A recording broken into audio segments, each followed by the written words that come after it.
अस्सलाम वालेकुम students, welcome to my channel के ऑनलाइन एकेडमी। तो स्टूडेंट्स, आज हम करने जा रहे हैं अपनी एक्सरसाइज 8.1 का क्वेश्चन नंबर 4। तो मैं आपको बताती चलूँ क्वेश्चन 4 स्टार्ट करने से पहले कि यहाँ पे क्वेश्चन में मिस्टेक है। यहाँ आपके पास आना है 2 की पावर n-1 और यहाँ पे आपके पास आना है 2 की पावर n। ठीक है, यहाँ पे आना है 2 की पावर n-1 और यहाँ पे आना है 2 की पावर n। तो चलें जी, हम स्टार्ट करते हैं। क्वेश्चन नंबर 4 है जी आपके पास 1 + 2 + 2 square plus and so on plus 2 की power n-1 is equal to 2 की पावर n-1। ठीक है, ये 1 नीचे है, ये पावर में नहीं है, थोड़ा सा इस चीज़ का ध्यान रखना है। तो मैथमेटिकल इंडक्शन से हमें 3 चीज़ें हमने प्रूफ करनी है। एक n इज इक्वल टू 1 के लिए, फिर सपोज करना है n is equal to k के लिए, और फिर प्रूफ करना है n is equal to k+1 के लिए। ठीक है, ये 3 चीज़ें हमने चेक करनी है इसमें। तो पहले हम पुट करने लगे हैं n को 1। तो चलें जी, हम पुट करेंगे जब n को 1 पुट करने का मतलब है पहली टर्म का सम। तो पहली टर्म आपके पास 1 ही है, ठीक है, उसका सम क्या होगा, वो खुद ही होगी। दूसरी तरफ आपने n को क्या पुट कर देना है, 1 राइट साइड में पुट करना है, यहाँ नहीं पुट कर देना, ध्यान रखिएगा, राइट साइड में पुट करना है। तो 2 की पावर 1 2, 2 - 1 1। तो आपके पास लेफ्ट और राइट साइड इक्वल आ गई। तो हम कहेंगे it is true for n is equal to 1। Secondly हम क्या करते हैं, सपोज कर लेते हैं कि ये हमारे पास ट्रू है for n is equal to k। ठीक है, n is equal to k के लिए अगर ट्रू है तो आपने क्या करना है, जहां जहां आपका n आ रहा है उसकी जगह आपने क्या लगा देना है, k लगा देना है, बाकी सारा वैसे ही। आपने सपोज कर लिया कि n is equal to k के लिए ये रिजल्ट होल्ड करता है। ठीक है, अब आपने प्रूफ करना है for n is equal to k+1। k+1 के लिए आपने कैसे प्रूफ करना है भाई, ये 1 2 2 square plus and so on plus 2 की पावर है k-1। इससे अगली टर्म मैंने देखनी है क्या है, इससे अगली टर्म मेरे पास क्या होगी, ये मेरे पास 2k-1 है, इससे अगली टर्म आपके पास क्या होगी, देखें, यहाँ पे मेरे पास थी 2 की पावर 0, यहाँ पे मेरे पास है 2 की पावर 1, यहाँ पे मेरे पास है 2 की पावर 2। तो क्या हो रहा है, इसमें एक प्लस होता जा रहा है। ठीक है, तो इससे अगली टर्म मैंने अगर निकालनी है तो इसमें भी एक क्या कर देना है, आपने प्लस कर देना है। ऐसे ही है ना, यहाँ पावर 0 है, यहाँ पावर 1 है, यहाँ पावर 2 है, यहाँ पावर k-1 है। तो k-1 से अगली टर्म कैसे निकालेंगे, उसमें फिर 1 प्लस कर दें, तो ये आपके पास खत्म हो गया। तो क्या बचा, 2 की पावर k बचा। तो जो एक्स्ट्रा टर्म आपकी अब लेफ्ट साइड पे बन रही है वही एक्स्ट्रा टर्म आपने अपनी राइट साइड पे भी ऐड कर देनी है। ठीक है, जो एक्स्ट्रा टर्म आपकी लेफ्ट साइड पे बनी वही एक्स्ट्रा टर्म आपने अपनी राइट साइड पे भी ऐड कर दी।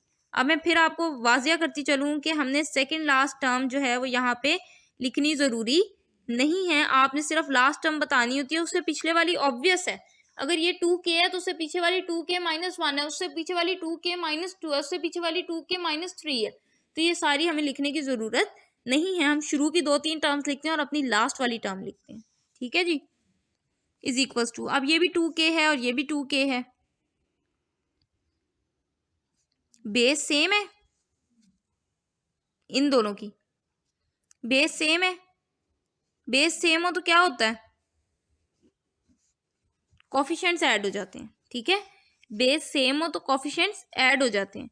नहीं समझ लगी होगी, जिनका बिल्कुल बेसिक मैथ्स है, जिन्होंने इंटर में मैथ्स नहीं पढ़ा उन्हें इस बात की समझ नहीं लगेगी।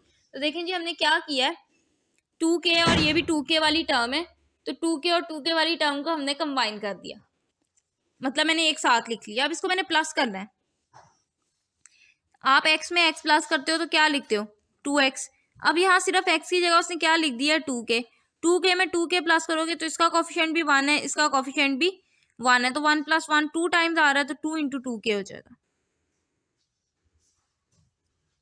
ठीक है, 2 दफ़ा आ रहा है, तो जब हम सेम टर्म्स को प्लस करते हैं तो उनके कॉफिशिएंट्स प्लस होते हैं। ये 2k मेरे पास एक टर्म है, इसका कॉफिशिएंट यहाँ पे क्या है, 1। ये भी 2k है, इसका कॉफिशिएंट क्या है, 1। तो 1 + 1 2 × 2k आ जाएगा। अब मल्टीप्लाई हो रहा है। अब अगर आप x को x से मल्टीप्लाई करो, बेस सेम हो तो पावर्स क्या हो जाती हैं, ऐड। तो यहाँ पे भी बेस सेम है तो पावर्स क्या हो जाएंगी, ऐड। यहाँ पे पावर 1 है, यहाँ पे पावर k है, तो टोटल पावर क्या हो जाएगी, k+1 - 1। ठीक है, ये हमने सॉल्व कर लिया, इससे ज़्यादा मुझे पता है कि आगे सिंप्लीफाई होना ही नहीं है। अब आपने क्या करना है, आपने क्वेश्चन में डायरेक्ट n की जगह पे k+1 पुट करके देखिए। n की जगह पे k+1 पुट किया ये, तो क्या यहाँ से आपको वही आंसर नहीं मिला जो आपका यहाँ पे आया था? ठीक है जी, इसका मतलब है हमारा ये रिजल्ट जो है वो ट्रू हो गया for n is equal to k+1 भी। 1 के लिए भी ट्रू हो गया, k के लिए हमने सपोज कर लिया, k+1 के लिए भी ट्रू हो गया। तो एंड पे हम क्या कहते हैं, hence it is true for all positive integers n। ठीक है जी, it is true for all positive integers n। तो ये था जी हमारा क्वेश्चन नंबर 4। अब हम चलते हैं अपने क्वेश्चन नंबर 5 की तरफ। तो देखें जी, हमारा क्वेश्चन नंबर 5 है 1 square plus 2 square plus 3 square plus and so on plus n square is equal to n into n plus 1 into 2n plus 1 over 6। चलें जी, हम इसको स्टार्ट करने लगे हैं। क्वेश्चन नंबर 5 है जी हमारे पास 1 का स्क्वायर प्लस 2 का स्क्वायर प्लस 3 का square plus and so on plus n का square is equal to n into n plus 1 into 2n plus 1 over 6। Again आपने मैथमेटिकल इंडक्शन से प्रूफ करना है। तो मैथमेटिकल इंडक्शन हमें क्या कहती है, 3 ही पॉइंट्स हैं उसके। मैथमेटिकल इंडक्शन के आपके पास 3 ही पॉइंट्स हैं। पहला पॉइंट है जी कि आपने n इज इक्वल टू 1 के लिए चेक करना है। n इज इक्वल टू 1 का मतलब है पहली टर्म है मेरे पास 1 का स्क्वायर। यहाँ पे आ जाए, n की जगह पे 1 पुट किया, n की जगह पे 1 पुट किया, यहाँ पे 1 पुट किया, 2 है, 2 के साथ फिर n है, n की जगह पे क्या पुट किया 1। तो यहाँ ब्रैकेट ये वाली डाल लें। ठीक है, थोड़ा सा देखने में अच्छा लगता है, 2 दफ़ा राउंड ब्रैकेट डली हुई, इतना कोई आपको गुड लुकिंग नहीं लगता। ठीक है जी, ये भी मेरे पास 1 लिखा हुआ है। 1 1 प्लस 1 2 2 1 ज़ा 2 2 plus 1 1 2 2 plus 1 is 3 3 2 is 6 and 6 is cancelled by 6, so your answer is 1 and 1 square is also 1. Left and right side both are equal, hence it is true for n is equals to 1. n is equals to 1 के लिए हमारा result true हो गया। उसके बाद हम क्या करते हैं, हम सपोज कर लेते हैं it is true for n is equals to k। ठीक है, n is equals to k के लिए सपोज कर लिया कि वो ट्रू है, तो वो ट्रू है इसका मतलब है कि सारा आपके पास वैसे ही चलेगा। जहां आपके पास n आ रहा है उसकी जगह पे आपने क्या लगा देना है, k लगा दिया जी सारी जगह। चलो जी, मसला ही खत्म। अब मैंने किसके लिए चेक करना है, किसके लिए मैंने प्रूफ करना है, for n is equals to k plus 1 के लिए।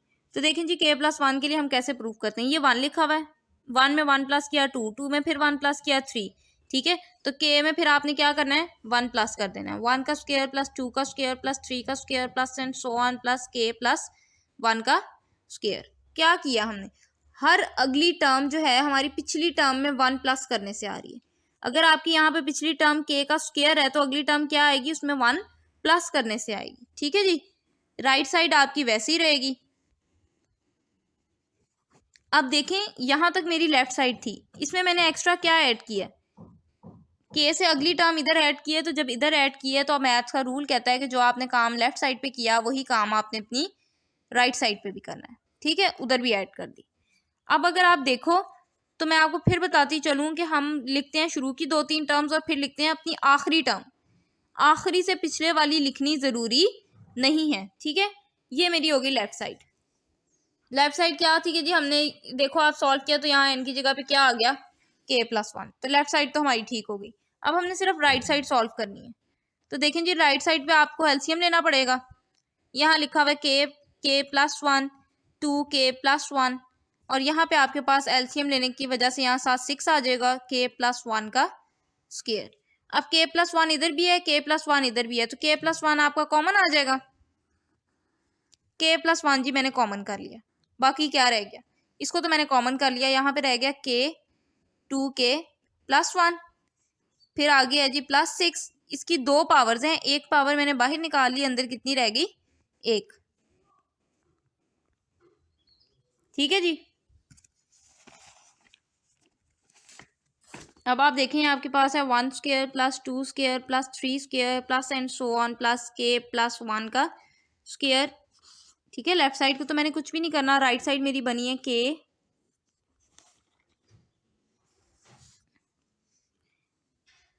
राइट साइड मेरी बनी है के प्लस 1, के 2k plus 1 plus 6k plus 1 over में है आपके पास 6। थोड़ा सा इधर करके मैं दोबारा ये लिख देती हूँ ताकि थोड़ा सा क्लियर हो जाए आप लोगों को।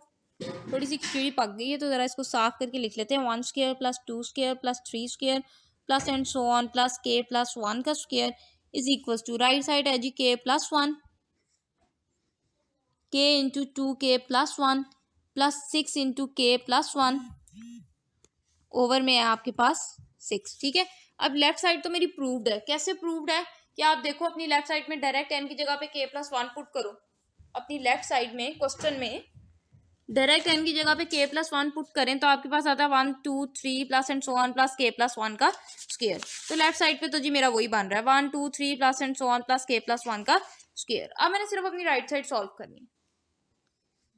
तो देखिए जी राइट साइड में k प्लस 1 है और 6 है, इसको तो साइड पे कर लो। अब बाकी क्या रह गया, मल्टीप्लाई कर लें 2k का square plus k 1 jar k plus 6k plus 6 1 jar 6। ठीक है जी, ये आ गया जी 2k square 6k plus k 7k plus 6। अब आपने इसके फैक्टर्स निकालने हैं। ठीक है, फैक्टर्स कैसे निकालेंगे? फैक्टर्स ऐसे निकालते हैं कि पहली और आखिरी को हम मल्टीप्लाई कर लेते हैं। 6 2 जार 12, क्या आता है 12। फिर आपने देखना है 12 किस किस के टेबल में आता है। 2 6 जार 12 होता है, 4 3 जार 12 होता है और 12 1 जार 12 होता है। इसके साथ साइन कौन सा है, प्लस का। तो इसमें से कौन सी ऐसी टर्म है जिसको मैं प्लस करूं तो मेरे पास सेंटर वाला बनता है, तो वो 4 + 3 है। ठीक है, क्या करना है आपने अपनी फर्स्ट टर्म को और लास्ट टर्म को मल्टीप्लाई करना है। 6 2 जार 12 और साथ साइन देख लेना है कौन सा है, प्लस का है। तो प्लस 12 को एक साइड पे लिख लें, प्लस 12 को एक साइड पे लिख लें। उसके बाद आपने देखना है 12 किस किस के टेबल में आता है। 2 के टेबल में आता है, 4 के आता है और 12 के आता है। ठीक है, 6 के आएगा तो वो आप लिख चुके हैं, 3 के अगर आएगा तो वो भी आप लिख चुके हैं, 1 के टेबल में आता है तो वो भी लिख चुके हैं। ठीक है, उसके बाद आपने देखना है जो आपके पास फैक्टर्स आए इसमें से मैं किसको प्लस करूं तो मेरे पास सेंटर वाला बनता है, तो वो मेरे पास 4 और 3 है। तो देखें जी ये आ गया 2k square plus 4k plus 3k plus 6, k plus 1 over 6।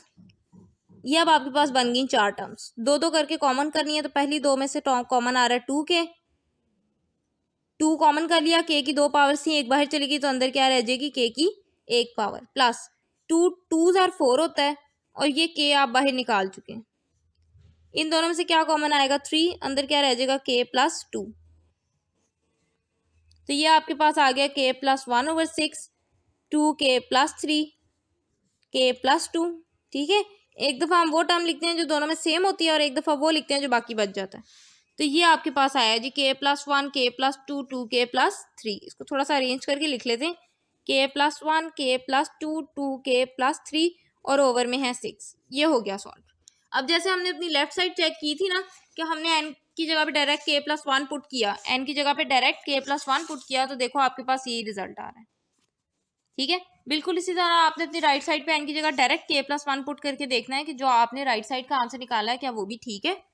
तो पुट करते हैं, n की जगह पे k प्लस 1 पुट किया, फिर इस n की जगह पे k प्लस 1 पुट किया, k प्लस 1 पुट किया और एक 1 ये है, तो 1 प्लस 1 कितना हो जाएगा 2 हो गया। ठीक है, फिर यहाँ पे n की जगह पे k प्लस 1 पुट किया, तो ये है क्या 2 k प्लस 1 और आगे एक और 1 लिखा हुआ है, डिवाइड में 6 है। ठीक है, थोड़ा सा इधर आ जाते हैं, ये आपके पास क्या बन गया k प्लस 1 k प्लस 2, इस 2 को अंदर मल्टीप्लाई करें तो 2k प्लस 2 बनेगा प्लस 1 और डिवाइड में आपके पास है 6, तो ये 2 प्लस 1 क्या हो जाना है 3। तो क्या बना k plus 1 k plus 2 2k plus 3। तो अब आप अपनी राइट साइड चेक कर लो, k plus 1 k plus 2 2k plus 3 over 6।